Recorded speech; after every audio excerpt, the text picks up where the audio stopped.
হ্রদ একসময় দেশের কার্প জাতীয় মাছের অন্যতম ক্ষেত্র ছিল এই জলধারা। সময়ের সাথে কমছে উৎপাদন, মাছের প্রজাতি কমে গেছে বলে দাবি জেলেদের। তবে সম্প্রতি বাংলাদেশ মৎস্য গবেষণা ইনস্টিটিউট এর গবেষণা প্রতিবেদন বলছে ভিন্ন কথা। পূর্বের প্রজাতির সাথে নতুন করে 7 প্রজাতির মাছ হ্রদে পাওয়া গেছে বলে দাবি প্রতিষ্ঠানটির। 725 বর্গ কিলোমিটারের বিশাল জলাধার কাপ্তাই হ্রদ, যা দেশের মিঠা পানির মাছের অন্যতম উৎস। একসময় কার্প জাতীয় মাছের ভান্ডার খ্যাত এই হ্রদ হারাতে বসেছে সেই জৌলুস। জালে আগের মতো ধরা পড়ছে না কার্প জাতীয় মাছ। ছোট বড় মিলিয়ে 15 থেকে 20 প্রজাতির মাছের দেখা মিলছে বাজারে।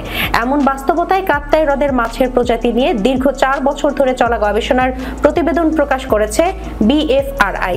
সেখানে দেখা যাচ্ছে হ্রদের বেড়েছে মাছের প্রজাতি। তবে ভিন্ন কথা বলছেন জেলে ও ক্ষুদ্র মৎস্য ব্যবসায়ীরা। তাদের দাবি, হ্রদ থেকে হারিয়ে গেছে সরপুঁটি, সাদা ঘুরিয়া, পোয়া, ফয়সা সহ কয়েক প্রজাতির মাছ। জেলে আনোয়ার হোসেন বলেন, আগে জালে প্রচুর কার্প জাতীয় মাছ পেতাম, এখন তা স্বপ্ন বলে মনে হয়।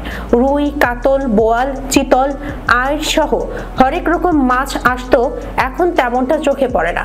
হ্রদে মাছ বলতে কাচকি, চাপিলা, মলা মাছ বেশি পাওয়া যায়। ফলে আগে মারমার মতো যারা বড় মাছ ধরতেন তারা এখন কাচকি জাল দিয়ে মাছ ধরে, কারণ সারাদিন বড় মাছ ধরলে 20 থেকে 25 কেজি মাছ পেতে কষ্ট হয়।